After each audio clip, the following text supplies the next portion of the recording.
You're listening to Pro Booth Talk, education and insights for photo booth company owners. Welcome back to Pro Booth Talk. I'm here, as always, with Lap, and we have a guest host today. Aimee, please tell us a little bit about yourself. Hi, thank you for having me. So my name's Aimee Stevens. I own the PR agency Aimee Marketing and Media based in Las Vegas. I've been doing PR in the market for about 20 years now. So I specialize in Las Vegas PR, but I have beauty of clients that have a big national outreach, which is really nice. So my specialty is in hospitality, entertainment, nonprofit PR, and wedding PR as well. I've found a fun niche for myself, which is where I've gotten to know you, Jason, which is a lot of fun. And yeah, you can find me at amaxmarketinglv.com. Yes, awesome. So a little, I think the most confusing thing about PR, honestly, is nobody really knows what it is. Typically PR marketing and advertising kind of all get lumped into one big spaghetti bowl of a mess. So what is PR and how does it differentiate from typical marketing? Yeah, so PR is a few different things. Overall, it's a big part of your brand identity and how the public sees you. So in the marketing world, you'll work with somebody in marketing to help create your brand identity, which can be from your logo and brand colors and website to that sort of thing. But then we are your public-facing voice. The voice of your brand identity is what we help create. And then from there is your brand recognition. And the biggest thing which differentiates PR from advertising is the type of media. So advertising is where you are buying an ad, whether it is a commercial that airs between TV shows you're watching, if it's in a magazine and it's an ad on a magazine or in a radio. That. What PR is earned media, or it's your editorial media. So it is that third-party person from that news organization that is giving an endorsement of your business. So it's a lot of PR is really based on your public relations specialist. It's their relationship with the media to get them to talk about you and what it is that you do in the form of an article or looping you into that article in some way. So as a PR person, they say there's it depends on who you're talking to, that PR is 3 to 7 times more valuable than advertising, only because you are going to read that article where you might just turn the page on a magazine from an ad, or you're going to watch the news segment where we're interviewing you about your business, where you might pass forward through your commercials. So what we do for you is that much more valuable in that regard. However, all three, PR, marketing, advertising, and marketing can also be your email campaigns, your SEO, all those sorts of things. All of it works really well together. The biggest thing in marketing is your rule of 7, which is where a customer needs to engage with your brand 7 times to really convert and to have that trust in your brand. And so it's all of those different touch points together. It's your advertisement where they see it, whether or not they're just flipping past the page, they're still going to see your logo or something that way. So they're going to see it, but then they're going to read about you in an article, and then they're going to see you in a review where maybe your marketing team helped respond to that review, thanking that person or working with them to revise, to find a solution to accommodate it in the future. It's all of those 3 things working together to really help convert that client to want to speak with you and engage you. So I've got some experience with Aimee. So she worked PR for a company or an organization that I was closely related to, wherein it fell on me oftentimes to to participate in that PR. So I was directly, we did a lot of like school drives and participated in a lot of community toy drives and different radio and TV spots on the different news and stuff. So a lot of times it is, in my understanding, it's just kind of being part of the community and people seeing and knowing that you exist outside of, like you said, paying like a billboard or something like that, because people typically have programmed themselves to not see those things. Yeah, it is. Community relations is a huge part of public relations on a more local level. It's so important for people to see that you're a part of the community as well. I think it's a way for them to get yourself out there, show you're involved with the community so that you care about them and who you're engaging with as well. Because while so many people will find us online, especially in Las Vegas, where people might find you online through the Knot or Wedding Wire or something like that if you're targeting that wedding industry photo booth.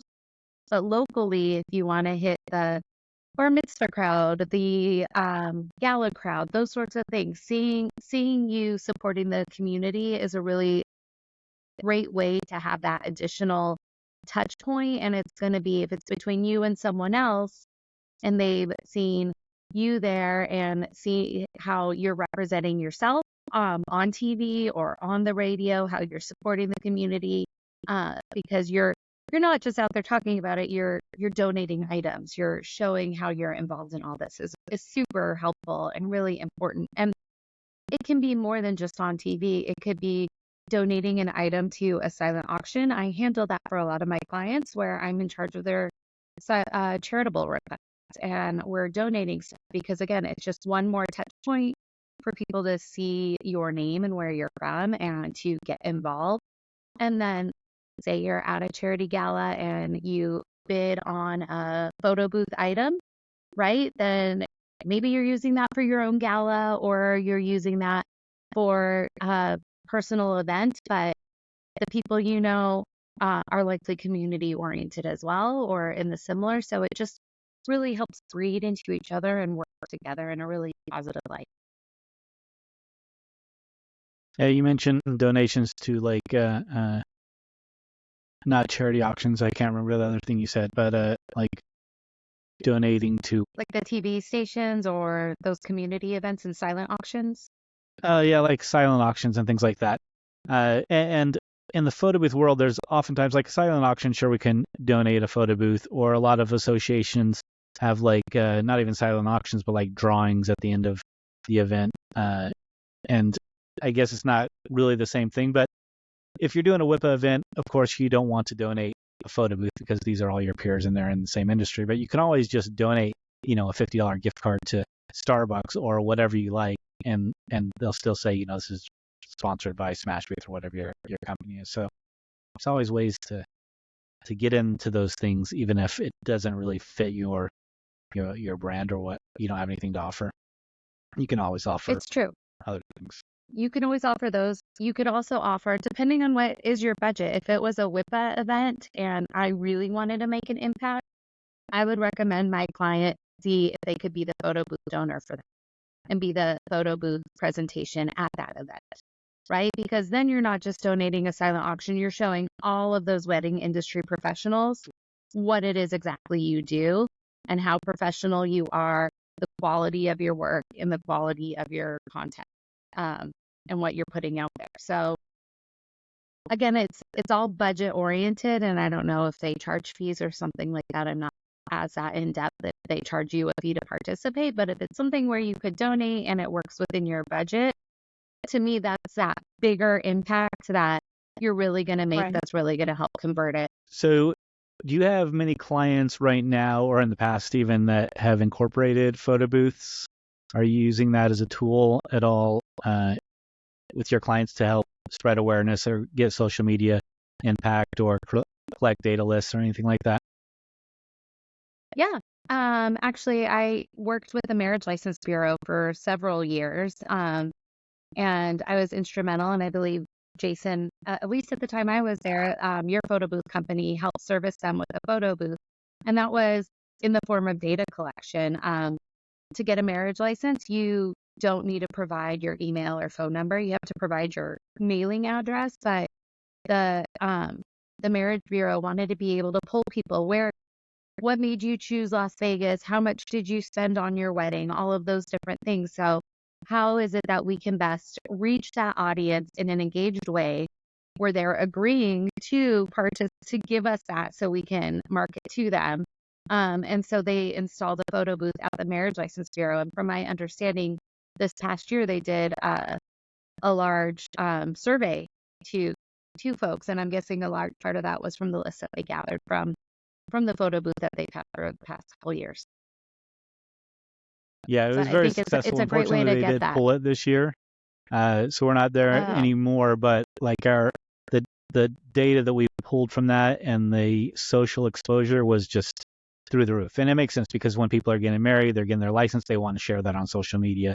So everyone would take a photo at the wedding license with their paperwork in their hand and we just signed up, we're getting married, whatever, and they post it to social media, and the shares on that were the highest that we've seen at any other event, besides like EDC, I guess is pretty high. But it was very, Yeah. very successful, so I was surprised that they pulled it, but guess it didn't work into their budget this year. Because I'm not there anymore to encourage them to. But it is, I mean, I think it's so helpful, not just for them to gather those lists, but in marketing, and a lot of PR people are pretty savvy with marketing as well. One of the easiest ways to reach clients and remind them that you're there is through email and text marketing, right? So they already have their phone, it's in the palm of their hand. They're emailing you. So if you can get that from them and then constantly like send out even monthly or quarterly, like if I'm offering a monthly special, if I have a new photo booth product I want to share, if you're doing any sort of give back opportunity, right? Like rent your photo booth and a portion of proceeds will go to this nonprofit, right? That's like another community thing. It's another way to keep reaching out to people and showing them that you're there. And when you have those dedicated email lists, whether you're able to get some if you donate to a charity event, and part of your agreement is that you get those lists, right? There's ways to negotiate that to benefit you even further. Then that's what's gonna help get you out there. Because I think email marketing and text marketing is a really affordable and easy way to reach out to people. I think I pay $12 a month maybe for my MailChimp campaign or MailChimp Pay email. way more for So MailChimp. I need to talk to you afterwards. you have a much bigger list. Maybe. You probably have a much larger list than I do. I use mine for media because so many people have Gmails. I don't want my press releases going to their spam account, and Gmail's really good at monitoring that. So when I send it through MailChimp, got that third party, whatever, they break those walls that I can't from sending through Outlook. So the tools that photo booth companies provide are obviously valuable to PR companies. Do you typically work with any specific photo booth companies? And if anyone listening wanted to approach a PR company, first of all, would you recommend that? Do you work with photo booth companies enough that someone should actually approach you about partnering? And if yes, how should they go about that? Yeah. So like photo booth company as a client, in that regard, I don't have any like that, but I could see how that could be beneficial depending on what your client is. At one point I had clients where I was planning a lot more events for my clients. And I'm always looking to give those recommendations and those touch point clients who are like, who do I need for that? Because so much of PR is who you know and making connections and connecting people. So at my previous agency, I've had my own agency for 2 years now. But my previous one before that, I had actually partnered with you, Jason. Yeah, please. We'd love to work with you some. Yeah, ditto. But so those are always really nice, like little things you can do to reward somebody. I had somebody today, a fellow marketer who I like to partner with on, forward me an RFP, a request for proposal. And she goes, I actually, like, they reached out to me. I don't think my company can do what they need, but you can. I was like, let's take the call together. But if it works out where I land the account and it's not something you can work on, I'll still give them a kickback because I appreciate that referral. So referral fees are always really nice and a great way to work with them. In terms of working with, before I worked with you, Jason, which I worked with you really closely, I got to know you and your product, which made me always want to refer people your way. Before that, I had worked with another photo booth company for years who had donated their photo booth to a nonprofit I was on for their gala. So I met the owner and I would refer people to him all the time. So again, it's really like, it's those different things you can do where people trust you and use you and will constantly go back to you, whether it's once every 3 years or multiple times a year, right? It always varies. And then if a photo booth company were to hire me, it always depends on what their needs are, if it's the right fit, right? So if a photo booth company wanted to target, really get national and have more touch points in national wedding magazines or those sorts of things, right? They would need to hire a national agency. That's not where I specialize, right? My specialty is Las Vegas PR, and I have some national contacts, and I'm really good at working with my clients to expand their footprint to national, but it's not my specialty where there are agencies there are. So for me, it would be, okay, I want to become the predominant photo booth agency or photo booth company in Las Vegas. So how do we go about doing that? And it would be a variety of touch points I would want to get whenever we have new photo booth things. I would want to try and get you on the news, get articles about that, or get using you as an expert to talk about what's new in photo booths, or here's how I run a small business and the things I've had to do to adapt in the changing environment, right? Or weddings are down, but here's how I'm able to keep my footprint where it is and grow, right? So it's seeing what's trending locally or nationally and then driving it to get you in the news that way, is how it is. So it varies. There's so many different ways to So work with the it PR sounds like agency and typically photo a booth. single op small photo booth company just starting obviously isn't going to have a budget to hire a PR company. Like what are some basic steps? And they're also not going to have those connections, and it's harder for us to know what those trends are. So what are some very basic steps just to make sure we're covering like the very basics of PR in our growth? Yeah. Well, I would first start though, when you are starting your photo booth company and you're working on your business plan, you should work in a PR and marketing budget, right? Or have your marketing budget, because no matter what, you're going to need that, right? Word of mouth can only get you so far, especially as you're just starting out. So build that into your business plan as you're going for a loan and you need to scale back some, do that. So that's one. And I would, for PR, maybe try allocating 3 to 6 months of a retainer within that and talking to people to see what is within your budget. That's a good idea. If you do not have that within your budget and you want to get in the news and get that editorial coverage, it's really digesting the news and understanding who it is that you're pitching. If I just went online and found a reporter and their contact info, and sent them a pitch, but they're a news anchor, right? They're not likely news anchors a lot of times do stories that they're passionate about. They're more in depth, and it's things that you have to know them well, or they have they find this one beat that they're passionate for, right? Where look up a reporter, watch the morning news, see who's covering what, and try and pitch them. If you can find out who their producer is, even better. But don't go pitching a sports reporter or a news anchor on your photo booth, right? But it's not just saying, hey, I'm a new photo booth company, let me pitch you. It's, hey, we're a newly established photo booth company, but we have the most cutting edge material. Here's what we think is great, but like here's why we're unique and what you can do to cover us.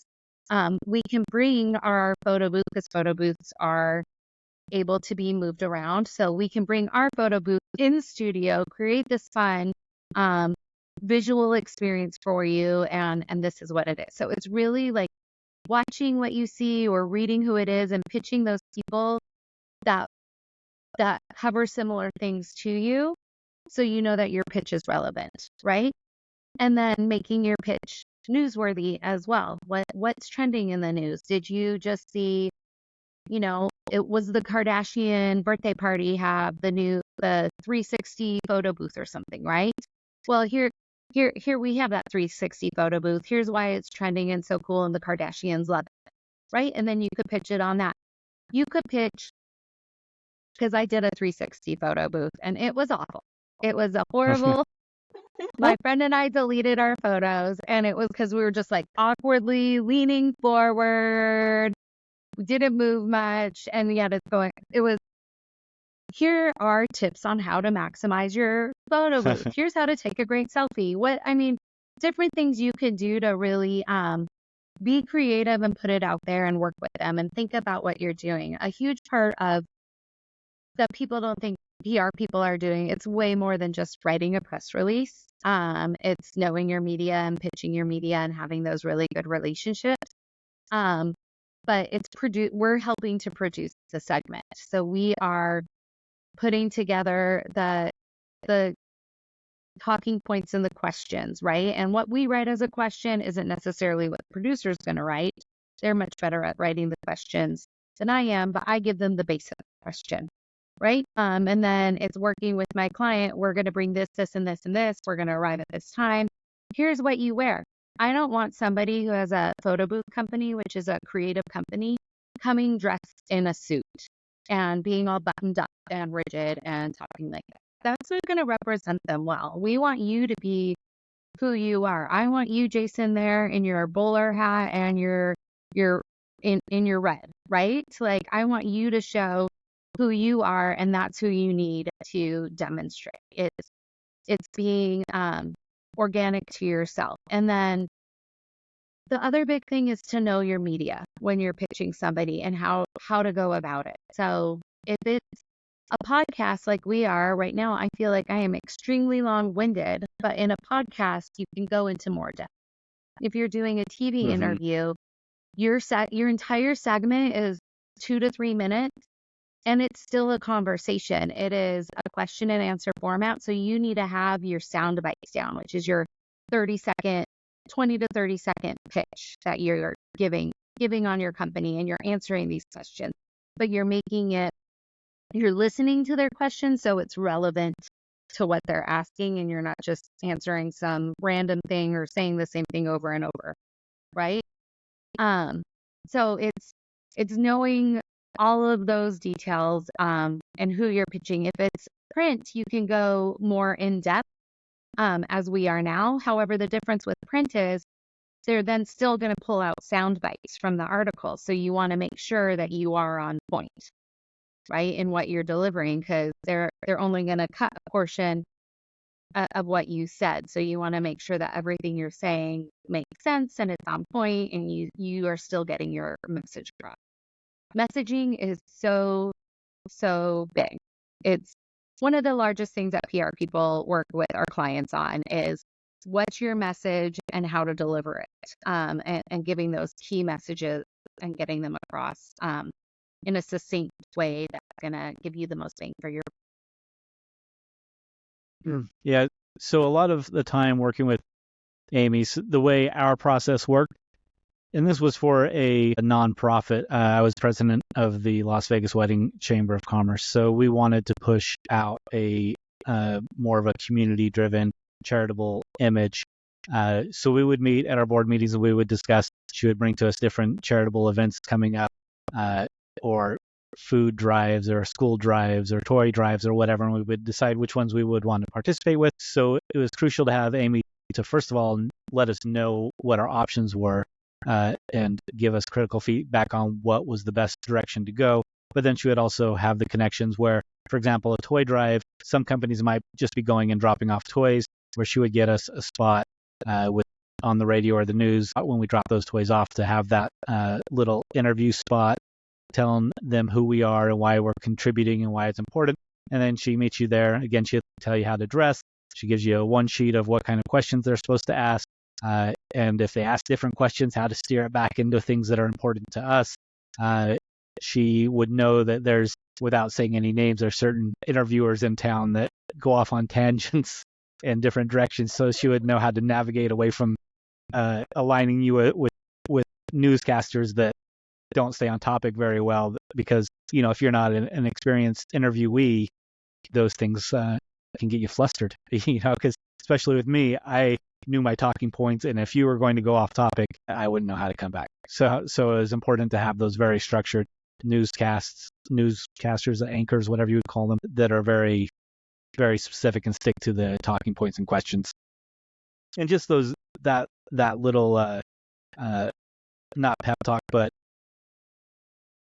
instruction on, if they ask this question, here's a good way to steer it back to the topic that we want to cover or what's important to us.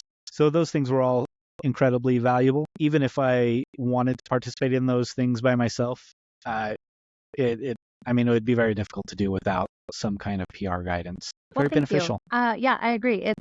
It's your messaging. It's so important. Learning how to steer it back to your topic. So a lot of what PR people do is offer media training, which is something I do with all of my clients as well. I do a very basic media training. There are companies where they just specialize in that, and you can hire them more on crafting your message. They will film you on camera and work with you to do things like right now. I have these little floating hands in the photo, right? So put them down. My hands aren't necessary in that, right? They're not helping further our discussion. So it's different things like that people will help you work on how to go about it, how to sit, how to talk, all of those things. And then what your message is and how to get it across, or how to steer it back to what it is, should you get those reporters that like to go off topic, right? It's important. And sometimes we all mess up. The first time I ever did a TV interview, as I was telling you guys before we started recording, I was extremely nervous because I'm normally behind the scenes telling you what to say and how to go about it, but not doing it myself. Where over the years, I've had to serve as spokespersons, whether I was in-house somewhere or had a client that just wasn't based locally or just too shy. And I was their spokesperson. But the first time I ever did, I did not write out my talking points, where before our interview, I went over different things that I wanted to talk about and cover to make myself more comfortable. First time I went on TV, I didn't. And I kind of just faded out when she asked a question. I didn't know what to say. I faded myself out on live TV. I will never forget that. So practice, practice, practice is a huge message. Know your talking points, write them out, think about the things you want to cover, and then practice, practice, practice, whether it's by yourself, whether it's with your spouse or your business partner or somebody else. Just practice, practice, practice. And also, don't memorize is a huge key I would give on that, because should somebody ask you a question out of order or go off topic and you've memorized the talking points I wrote out for you, right? That's going to just mess you up and keep you flustered, and then you're going to trip up, right? So, and they're going to ask questions differently than I ask them as well. And the way I write my talking points for you is how I speak, right? But it's not how you speak, and you want to be yourself in those. So take what I give you, rewrite them, write them yourself, and then just, practice, practice, practice, knowing what you are and always knowing what you're. I'm going to go into this interview and I want people to remember 3 things. These are the 3 messages I want. So for you guys, amaxmarketinglv.com, that's where you'll find me, right? But what is it? Is it smashboop.net. What is that key message that I am getting across and I want to make sure, which to me it's always getting your company name and your website. I did PR for an event recently, and nobody in this interview, no matter how much training we did, nobody said the name of the restaurant. I helped produce that, so it was constantly on the screen in that lower third, which was great. But the host of the show did not introduce them by the restaurant name, and the owner of the restaurant did not say the restaurant name. The nonprofit that was, sorry, I have like a tiny bug flying around.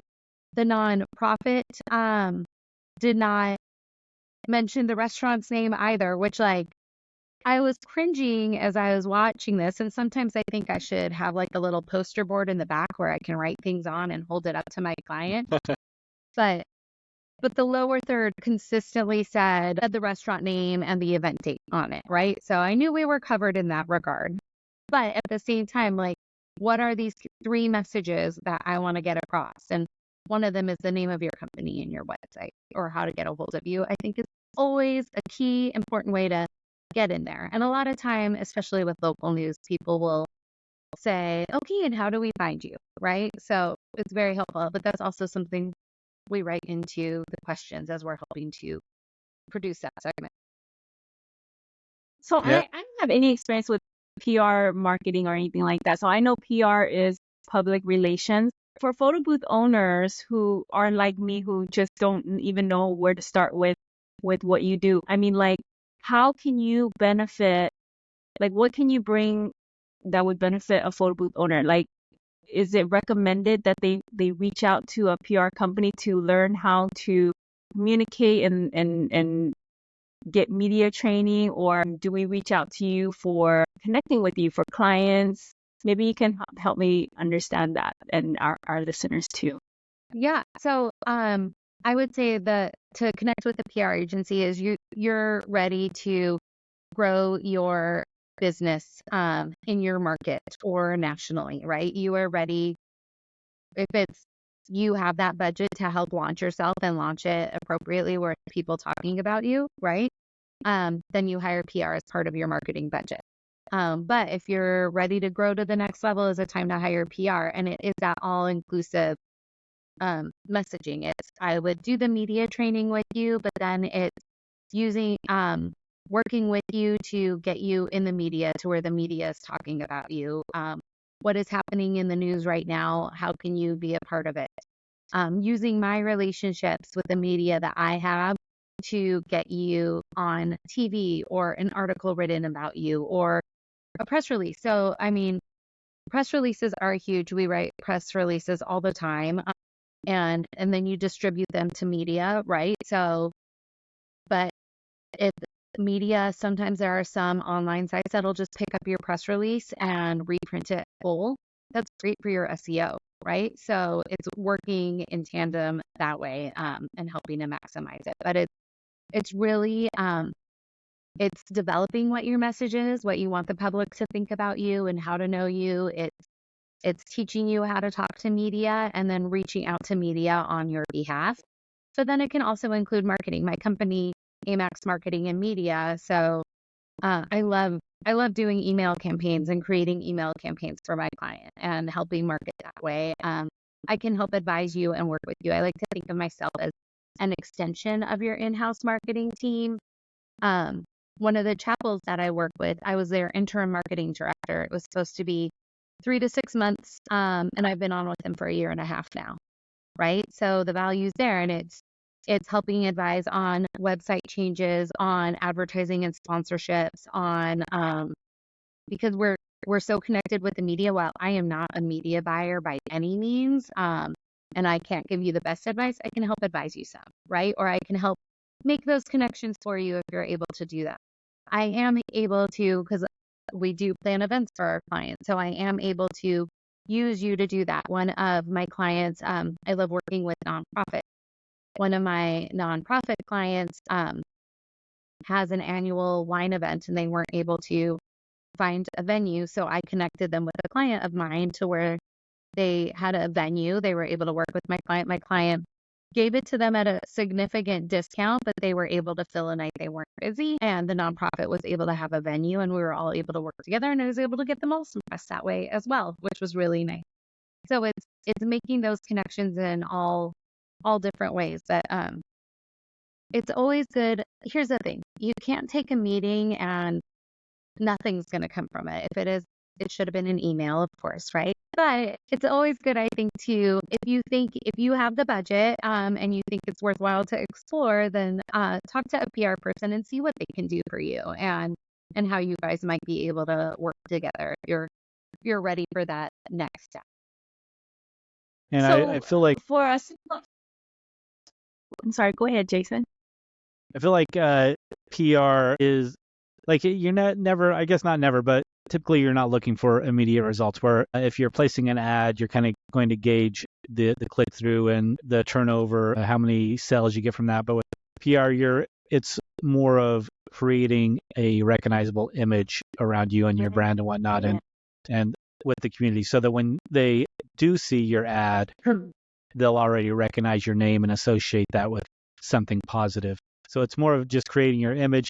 And like I did several interviews on the news and radio while I was working with you, and I don't think I ever got a phone call that said, "Hey, I just saw you on the news and I want to book a photo booth." So that's not really what it's about. It's generally like they see me over and over and over again, and then when they go to book a photo booth and they see one of my ads, like they make that connection. I'm already somewhat familiar to them. Right. Like sculpting your brand image and your presence. So when does a small company, like a single operator or a small company that's growing, like when should they start sitting there thinking like maybe it's time that I move into looking at hiring a PR agency? Like what things should be lined up for them where they sit there and wonder like this might be the moment? Yeah, you should have all of your brand assets together, right? You know what your brand is. If you have the budget to include it at the beginning, then that should be part of your beginning steps. But if you're a small business and you're ready to go that next level and start exploring public relations, your website is up to date. You've got your social media going as well. You know who you are as a brand and where you want to go. And that's something you'll work with your publicist on is I want to go to this next level. Here's who my end all target audience is. Here's what I want people to know about me. Where do we go and how do we go about getting to that next? And I would like to say, Jason, well, you might not have gotten a call from Smash Booth itself. We were always, when I worked with you, promoting the nonprofit, right? So it was Jason's the president of the Wedding Chamber of Commerce and also owner of Smash Booth. But yeah, so I wasn't there for Smash Booth. The main thing we were promoting was the Wedding Chamber. So if it was Smash Booth, hopefully it would be different and you would get some calls down the line or something if it wasn't immediate. But I do have clients where they're a bar or an attraction. They'll immediately see that quick turnaround. But it is also that ongoing brand recognition and amplifying what you already have to get that trusted third-party endorsement, right? So if you're constantly watching your local news or reading your local paper or picking up your alt weekly or picking up those wedding magazines or whatever it is, it's getting a publicist is really going to help get you in there and do it consistently. And sometimes it does take a lot of work. I had recently a Thrillist article run where I met with them in January and toured with them around my chapels and have been touching base and consistently working with them. And they were talking to a few different people. And in the end, they then spoke, their target changed to the scope of this piece changed to where at first it was like, are elopements still a thing, to what, like planning a celebrity elopement and why is Vegas so popular for celebrity elopement, where I then connected them with my client and her interview was so good. The entire article became a Q&A all about the 3 chapels that I work with, right? And it just ran 2 weeks ago. So we're recording this in July. So it ran 7 months later, right? But it was amazing. And that's the other thing too that I do want to say is really helpful. So if you work with a publicist, right, or you work with a media trainer, or you're just really good and well spoken, and you get interviews or different things like that, and you deliver a really fun, organic interview where you're yourself, you want them to get a photo booth, you do all of that, you stay within it, you're organized, because that's such a big thing, is coming in and being ready for the reporter for whatever the case may be, being organized, being on top of it, being that good person they want to talk to. When the next time they have a photo booth opportunity come up, or something where a photo booth might be relevant to a piece they're working on, they're going to want to contact you, right? And you want to be that go-to person for them. Where I have clients like that, they're so good at interviews. I have one client where the LBCVA loves to talk to her and refer reporters to her when they're working on a wedding story, because she's so good. And it's me, even though she's so good and she knows her stuff so well, I'm still consistently sending her talking points and call sheets, right? Because she just needs that extra thought, like, to look down at it. So it's your delivery of things as well that are going to make people want to talk to you again and again and again, which is something we all. Right. Yeah, and Amy's already said, like, when you're pitching, like, no one cares that a photo booth company opened. There's so many photo booth companies opening every day, and that's not news, and the news isn't going to bring you on. So make sure it's somewhat relevant, because if you're pitching every 2 weeks for different ideas, you're just going to be not really blacklisted, but they're just going to start ignoring your emails.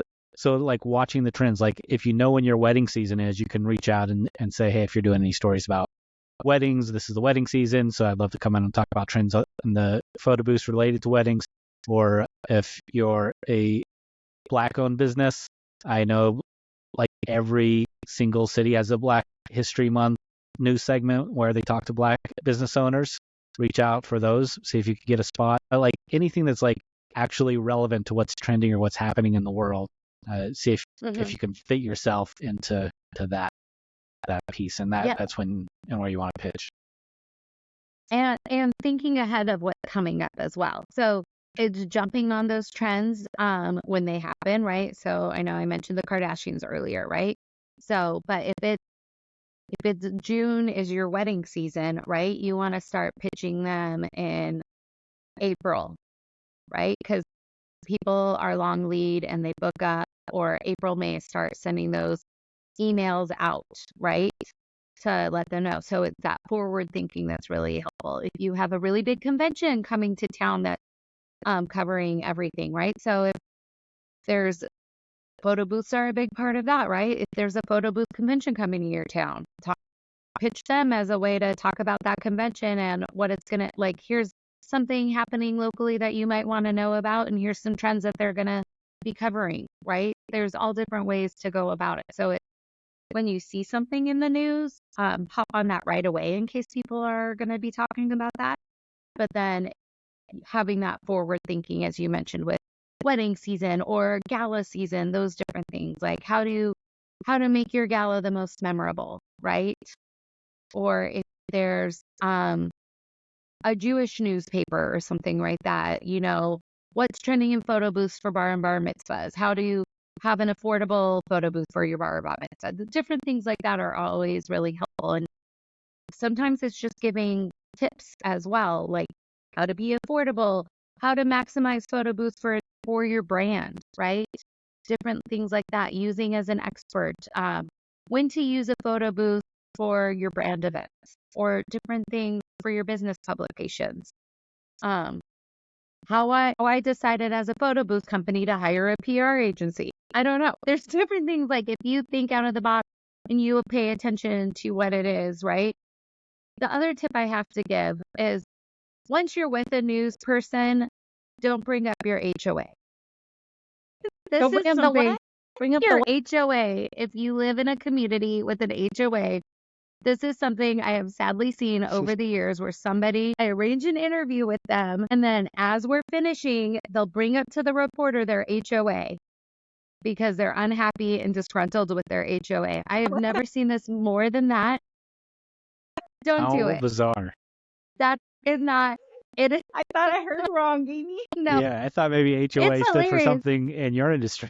Yeah, no.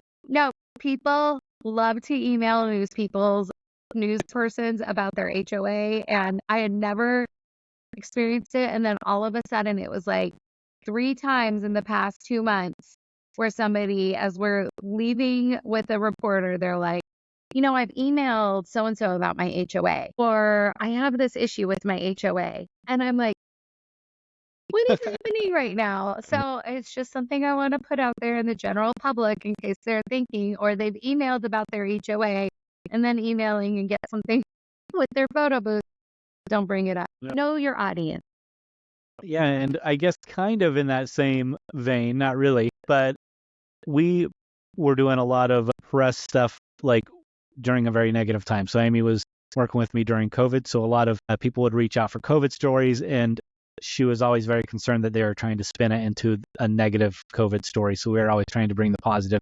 Weddings are coming back to Las Vegas. But one of the most important things that she taught me right in the beginning, the old adage, off the record, does not exist. A lot of times people will talk to you beforehand and just be like, off the record, what are numbers looking like? That's not real. They can use anything that you say at any time. So don't. Yeah. To clarify, it is when somebody is talking to a reporter, that especially when it's like a print reporter or something, it's more longer, it's long form. We're not on camera like this to where you might forget that you're not having a conversation. Then they'll be like, oh, and off the record, blah, blah, blah, blah, blah, blah, blah. Nope, it's not off the record. In order for something to truly be off the record, you have to say it. The reporter has to say it. You both have to say off the record and agree that it's going to be off the record, and then it truly is. However, my thought process is, especially as a photo booth agency, why are we talking about anything off the record? Why do we feel the need to share that? If it needs to be off the record, it shouldn't be shared at all, period. Because even though you two agree to be off the record, they can then drop a note to their fellow reporter, hey, I heard a little rumbling of this, if it's something you want to look into, right? And typically they don't, because reporters have their own ethical code of conduct that they need to agree with. But if you just say, hey, off the record, I heard so-and-so's blah, blah, blah, blah, blah, and then just keep talking and go back to your thing, that's not off the record if they didn't agree. And yes, why are we sharing that in the first place? Yeah. Definitely. And everyone, of course, small businesses always very concerned about their SEO. One of the big things with SEO is backlinks. And I'll tell you, backlinks from news agencies are very strong backlinks. So anytime you get to be interviewed on the news or on the radio and they link back to your website, really good stuff. It is. I will add this. It's always really great when they link to it, but they are in no means obligated to link to your website. And there is nothing that a reporter dislikes more than you asking them after the fact to link to your website or to change a small word or something like that. If it's a massive change, if they put your company name wrong or they misprinted something, please ask for a correction. But if it's, hey, can you link to my website, hyperlink to it? Like that's a no, and they won't want to work with you again. So yeah, and they're even great if it's not opportunities for hyperlinked, that. you won't have that backlink. But even like Google does see that still, like the relevance of your company name being mentioned on news sites, even if there's no hyperlink, that is still really good for your SEO, even if there is no direct backlink to it. It is. And the other thing you can do if you really want to amplify your SEO with a press release or something like that, you can look at purchase something to put on a press release wire. And there are different wire services where you could get it starting at $100 to send out your press release, and those will link to your site. So those are helpful in those situations. I don't do it often because they can add up and get expensive, but it's definitely something. Aimee, can you explain what that is? Because that went right over my head what you just said.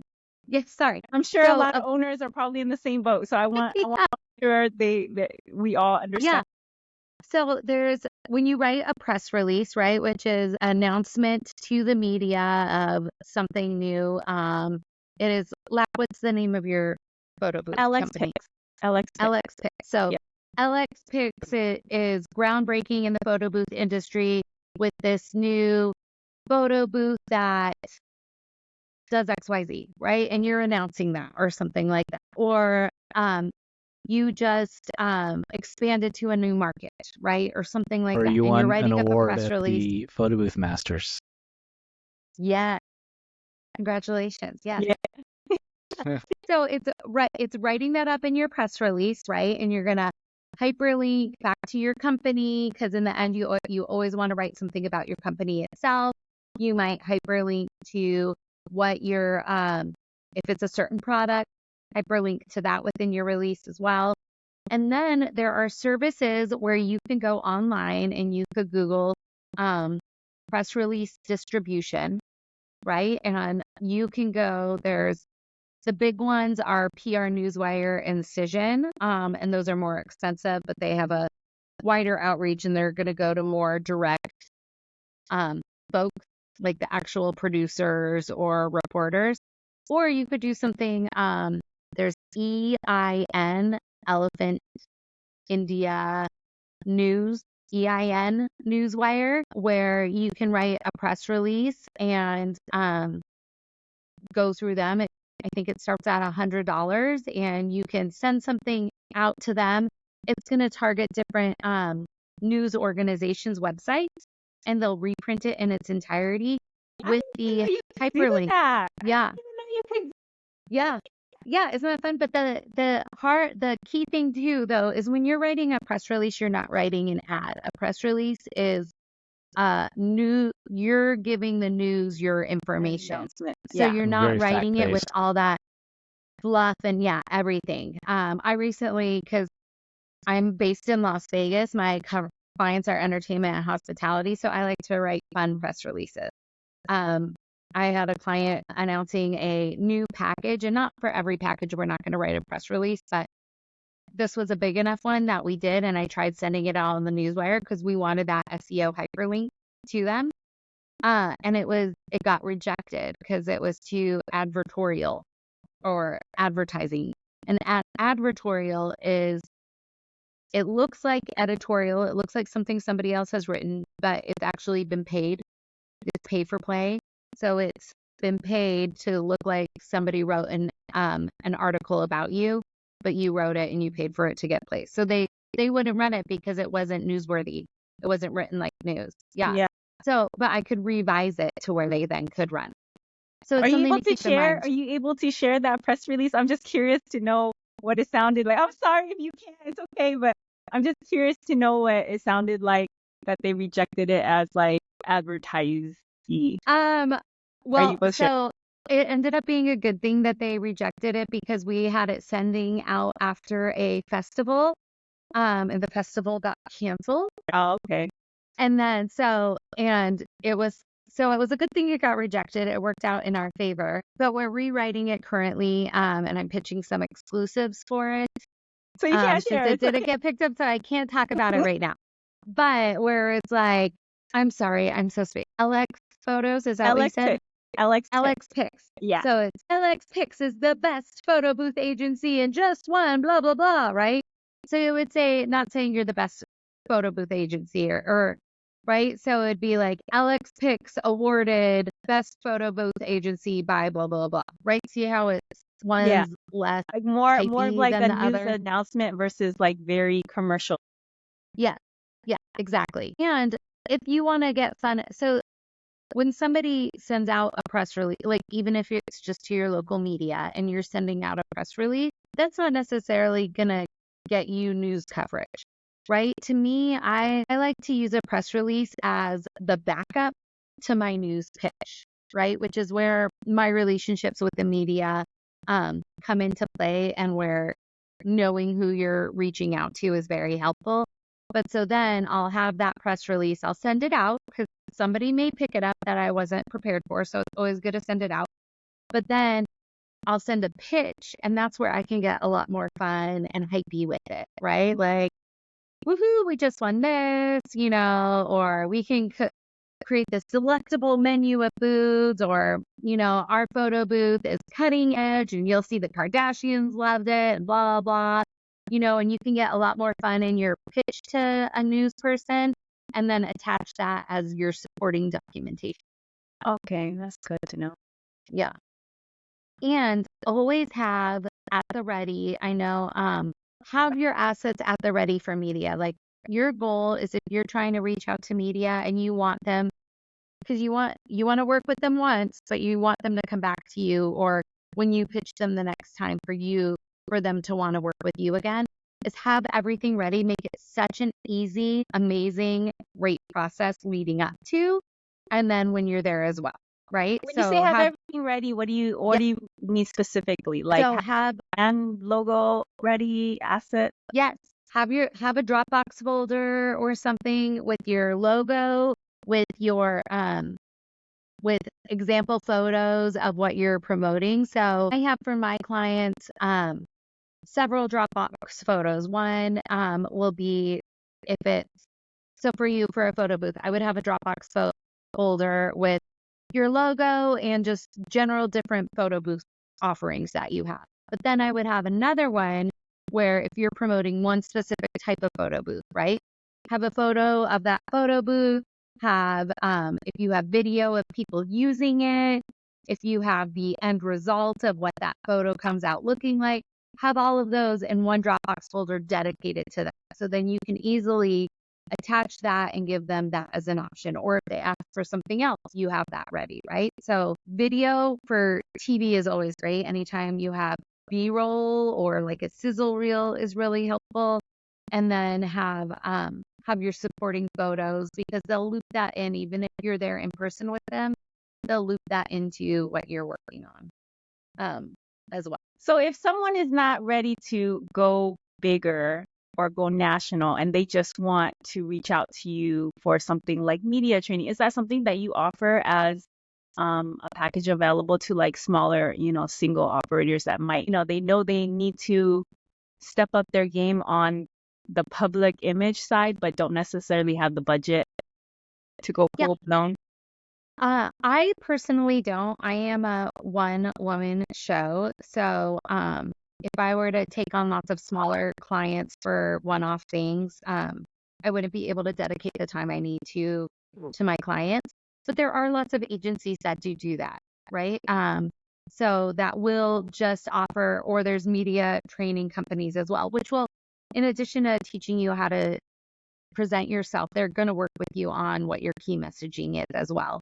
Or there are companies where you can just hire them to write a press release for you if you want. There are some companies where you can hire them to write a press release, send it out, and try and pitch that one thing, and it's just this one-off price. I will warn, there are companies that do reach out and say, that'll reach out to you and say, hey, I can get you placed on Forbes and the Today Show and blah, blah, blah, blah, and you just pay me as we get it.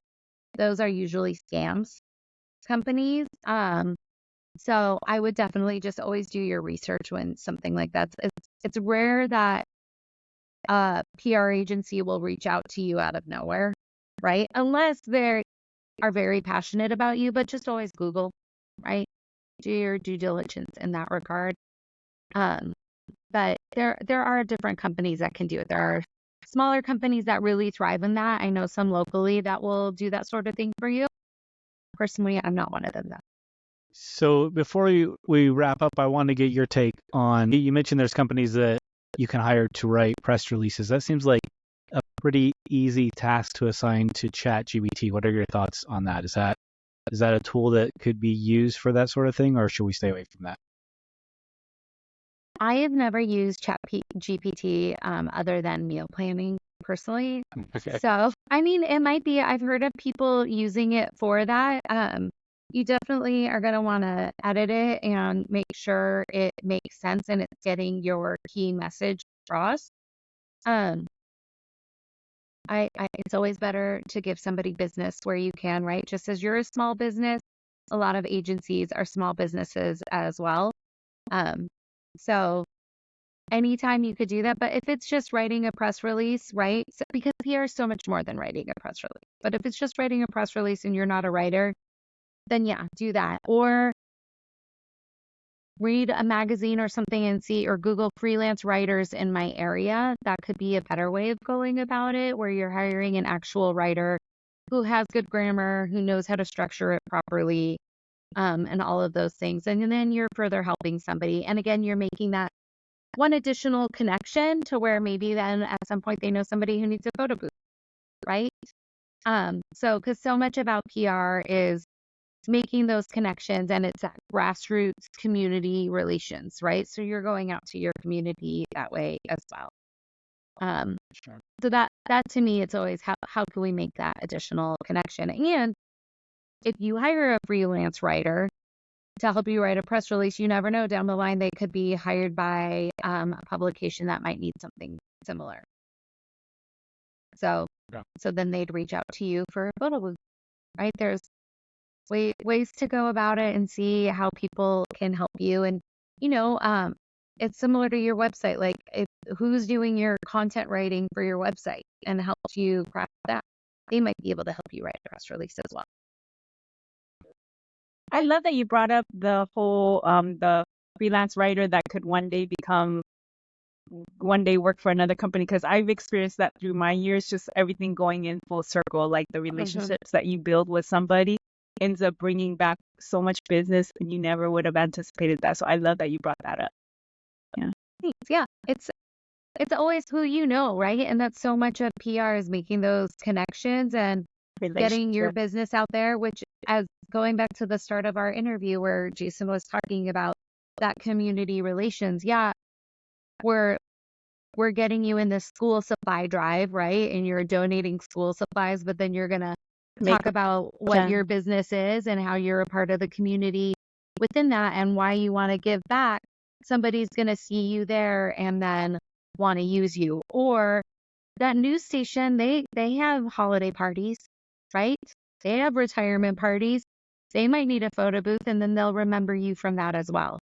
So it's always what sort of ways can I do that? So PR is so much more than just getting coverage on TV or in print or online or radio, right? It's making those connections and doing that grassroots marketing to get your name out there and seeing how it comes. Perfect. I don't have anything else, so unless you have any closing thoughts or any final questions. Thanks so much for joining us today, Aimee, and shedding some knowledge and some light on the confusing world of public relations. Yeah. My pleasure. Thank you so much for having me. You guys made me very comfortable as a person who's always behind the camera and not in front of it. So thank you. And I hope I wasn't too long-winded at points. It made sense. Yeah. Thank you. Like you said, that's what a podcast is all about. Long-winded. Yeah. That's the format. So, all right. It is. Thanks, That's Aimee. the beauty of them. Thank you. Take care. To keep the conversation going, join our Facebook group, Pro Booth Talk Community. If you enjoyed this podcast, consider showing your support by subscribing, liking, reviewing, or sharing this topic with someone in the industry.